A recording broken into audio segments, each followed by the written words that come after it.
Kali ini Noba akan melanjutkan part sebelumnya dari film Donghua Battle Through the Heaven. Noba mengingatkan sekali lagi ya bahwa konten ini full spoiler. Tanpa lama-lama lagi, yuk kita masuk ke isi ceritanya. Pada saat ini Xiaoyan melihat ke arah cahaya pedang yang terbungkus angin puyuh biru. Ekspresi di matanya berangsur-angsur serius. Lautan api hitam menyembur keluar dan berpusat pada tubuh Xiaoyan. Dalam sekejap itu menyebar luas hingga memenuhi medan di sekitarnya. Xiaoyan tidak menahan sedikit pun. Penguasa Xuan di tangannya yang terbungkus dalam nyala api meraung. Tidak ada rasa takut di mata Xiaoyan. Bahkan sekalipun dihadapkan dengan serangan gabungan dari 3 keabadian kaisar. Ini karena tubuh keabadian fisik dari avatar Yuan Shen sudah cukup untuk membuat Xiaoyan begitu percaya diri. Tapi apa yang benar-benar mengkhawatirkan Xiaoyan adalah sosok yang bersembunyi di belakang.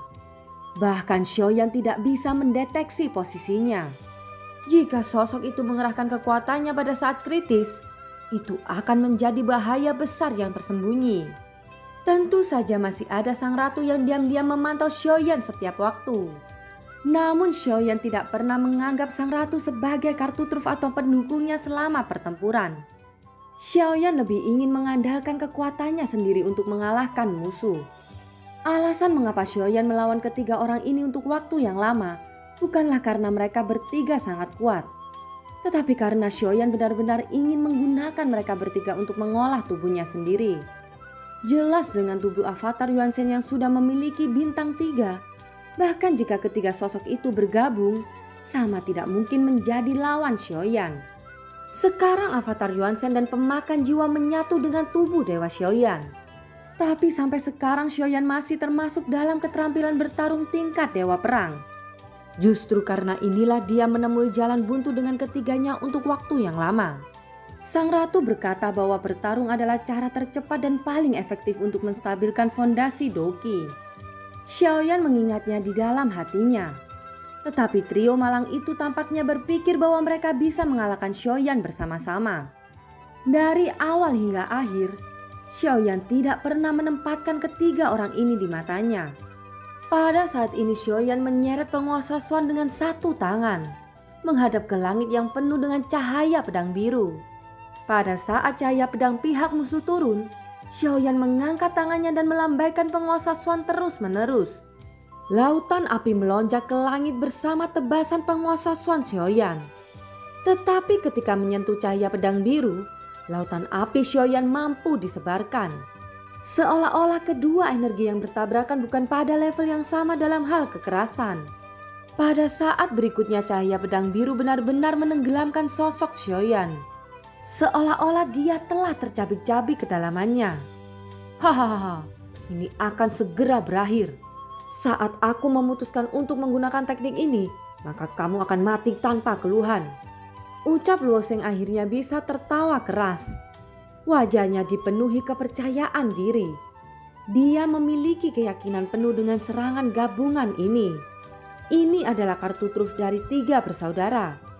Belum lagi keabadian kaisar langkah keempat. Bahkan langkah kelima pun akan terluka parah meskipun tidak mati.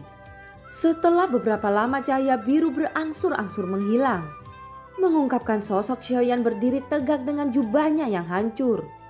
Meskipun ada beberapa bekas luka di tubuhnya, tetapi bahkan setetes darah pun tidak mengalir keluar. Adegan ini membuat senyum bahagia di wajah Luo Sheng langsung membeku. Dia tidak percaya bahwa serangan gabungan seperti itu masih tidak bisa menghancurkan Xiaoyan. Bagaimana ini mungkin? Kekuatan fisik macam apa yang dimiliki orang ini? Ucap terkejut Luo Sheng. Matanya tiba-tiba menyusut seukuran lubang jarum. Bahkan jika Xiaoyan tidak mati, setidaknya dia akan terluka serius. Tapi fakta di depannya telah membantah kognisi seperti itu. Adapun Luo Fei dan Yihu, mereka terlalu terkejut untuk mengatakan sepatah kata pun. Kakak Luo Sheng, orang ini belum tercabik-cabik. Dan tampaknya dia telah menolak sepenuhnya dengan tubuh fisiknya. Bahkan keabadian kaisar langkah kelima tidak mungkin memiliki kekuatan fisik seperti itu. Orang ini sangat misterius. Aku khawatir kita bukan tandingannya. Ucap Luo Fei. Sumber dokinya hanya Dewa Do, tapi tubuh fisiknya lebih kuat dari keabadian Kaisar. Dia sangat aneh, ucap Luo Sheng. Ya, situasinya tidak benar. Mengapa kita tidak mundur dulu? Atau biarkan saudara Keking menguncinya dulu sebelum kita bisa membunuhnya, ucap Yihu mengerutkan keningnya. Wajahnya bahkan lebih jelek. Luo Sheng mengangguk setuju dengan pikiran Yihu. Dan begitu kata-kata itu jatuh, mereka bertiga melesat kembali ke kabut abu-abu dengan kecepatan tercepat.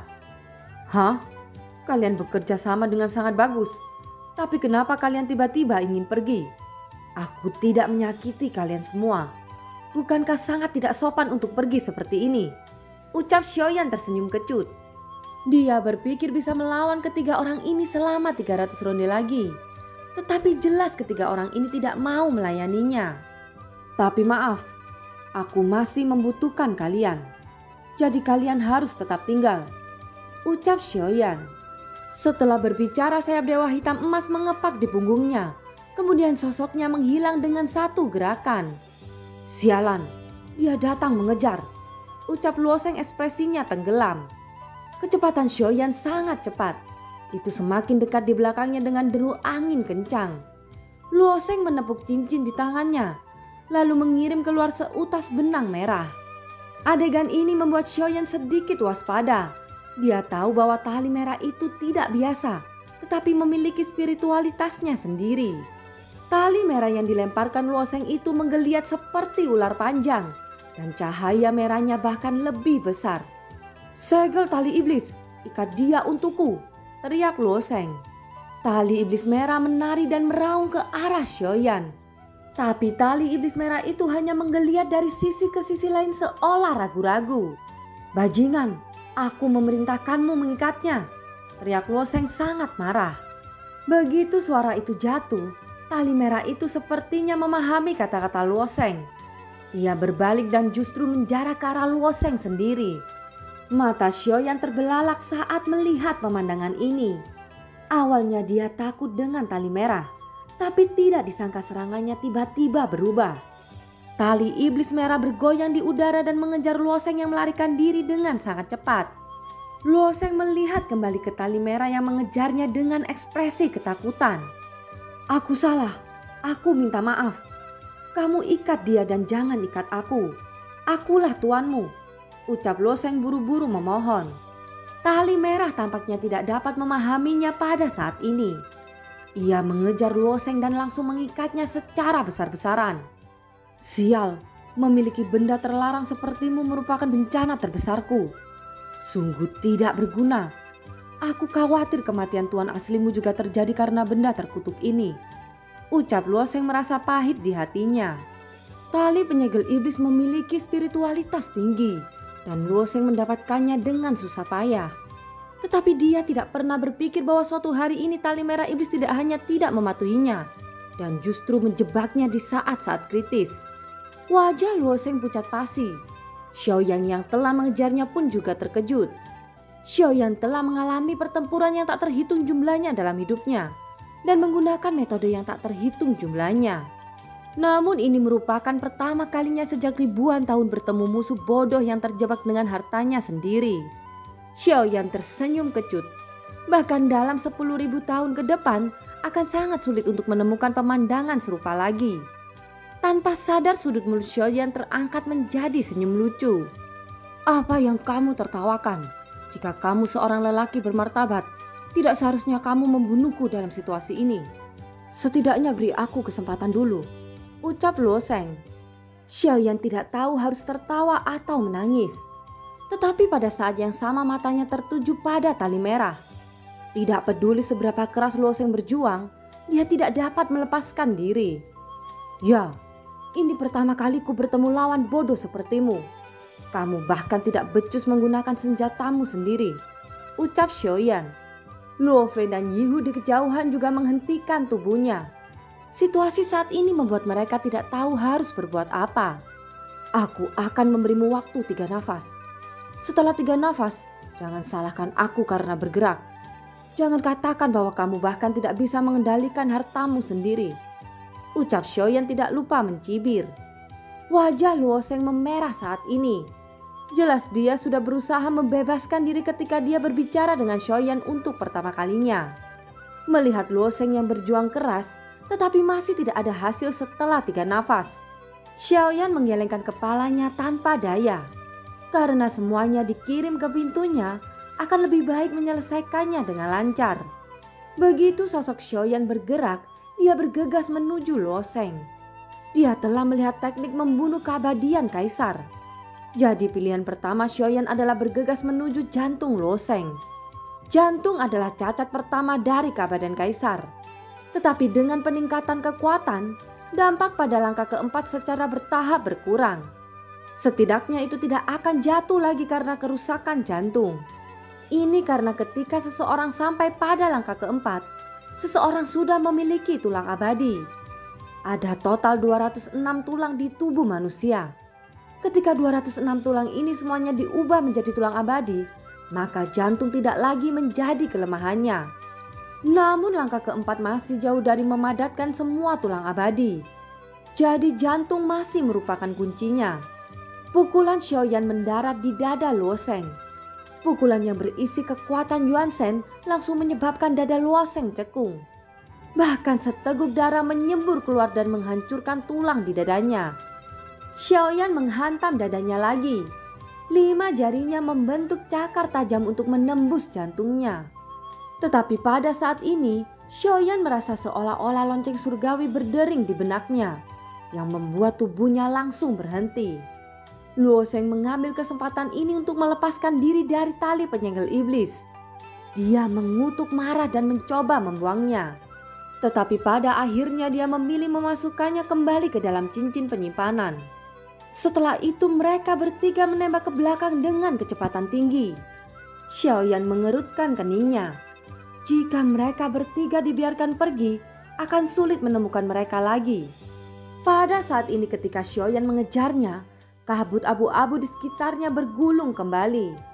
Udara di sekitarnya menjadi gelisah. Cahaya transparan tiba-tiba muncul dan kekuatan paksaan yang kuat menyelimutinya. Membentuk formasi, ucap terkejut Xiaoyan. Ketika dia melihat ke atas, dia melihat 2 berkas cahaya menyapu. Rupanya Luo Sheng dan yang lainnya sengaja membawa Xiaoyan ke sini. Formasi cahaya sedang berjalan, memancarkan kekuatan jiwa yang kuat. Dan ini adalah pertama kalinya Xiaoyan melihat kekuatan jiwa yang besar. 2 tangan abu-abu besar keluar dari susunan cahaya. Itu menampar Xiaoyan dengan kasar. Xiaoyan mengangkat kepalanya. Energi yin dingin menyembur keluar dari tubuhnya, kemudian berubah menjadi tangan besar ungu. Gelombang jiwa ini, mungkinkah orang ini juga merupakan kultivator jiwa di tingkat virtual? Tidak mungkin. Jika dia juga seorang kuat di tingkat virtual, dia seharusnya bisa melenyapkan kita sejak lama. Mungkinkah dia sengaja bermain dengan kita? Dan tujuan sebenarnya adalah untuk memikat saudara Keqing keluar, ucap Luo Sheng. Pada saat ini Luo Sheng dan 2 lainnya berhenti sejenak di kejauhan. Pupil mata mereka menyusut tajam ketika melihat pemandangan ini. Mereka melihat 2 tangan besar bertabrakan di udara. Saat keduanya bertabrakan, kedua tangan besar itu menghilang dan musnah bersama. Pada saat ini tatapan Xiaoyan tiba-tiba beralih ke arah kabut abu-abu. Di beberapa titik terlihat sesosok duduk bersila di sana. Matanya menatap Xiaoyan dengan acuh tak acuh. Menarik, ini sebenarnya energi yin dari para roh. Awalnya kupikir kamu juga seorang kultivator dengan kekuatan jiwa yang kuat.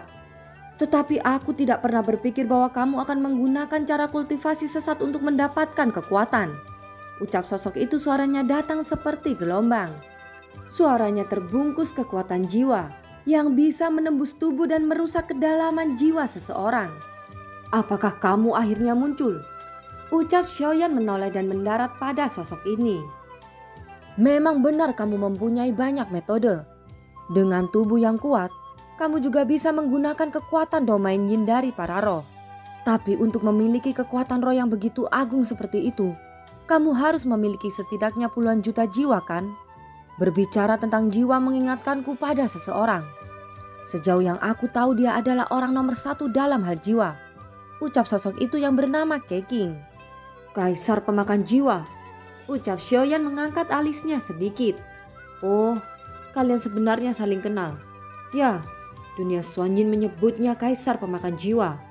Trikmu sangat mirip dengannya, tapi dia jauh lebih kuat darimu. Maka jika kamu memiliki kesempatan, kamu harus meminta nasihatnya, ucap Keqing. Xiaoyan sedikit tersenyum ketika mendengar kata-kata itu, tanpa membantah apapun dan hanya mendengarkannya. Tapi aku khawatir kamu tidak memiliki kesempatan ini, ucap Keqing lagi menatap dengan dingin. Kalau begitu mari kita lakukan secara langsung. Apakah aku memiliki kesempatan bukan terserah kamu, ucap Xiaoyan. Ekspresi Keqing segera menjadi gelap. Sebuah cahaya melintas di tangannya, dan manik roh yang penuh dengan pola misterius muncul. Kekuatan jiwa agung mengalir ke dalamnya secara instan, dan cahaya yang menyilaukan segera menyelimuti seluruh sekitarnya. Cahaya itu meledak kemudian berubah menjadi segel formasi yang sangat kuat. Kekuatan jiwa yang sangat kuat dalam formasi terkondensasi menjadi platform emas dan bergerak menuju Xiaoyan untuk menekannya. Xiaoyan belum pernah melihat kekuatan jiwa yang terpancar dari formasi. Kekuatan jiwa semacam ini benar-benar melampaui harapannya. Segera Xiaoyan mengeluarkan tahanan roh dari tempatnya, dan mata tahanan roh terbuka lebar dengan kengerian di wajahnya. Kamu benar-benar tuan kejam 1000 pedang. Kamu tidak memiliki rasa hormat yang paling mendasar untuk menjadi manusia. Aku tidak akan membantumu kali ini, ucap tahanan roh. Apakah kamu tidak puas tidur sepanjang waktu?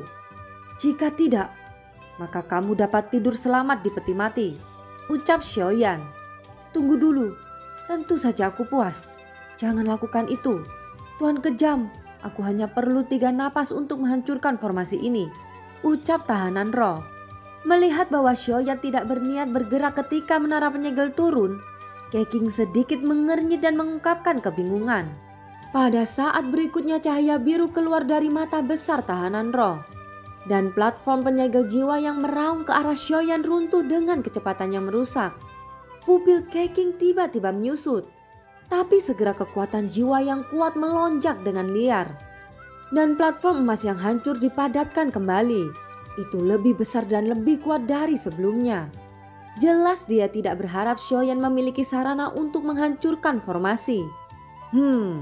Dia masih berani bersaing denganku. Tuan kejam, itu hanya mainan anak-anak belaka. Biarkan aku menghancurkannya untuk Tuan kejam, ucap tahanan roh. Cahaya biru di mata tahanan roh tersapu lurus. Kali ini platform emas yang kental tidak hanya runtuh, tetapi langsung meledak. Dan film pun berakhir. Terima kasih ya yang sudah nonton Nova sampai akhir. Sampai jumpa.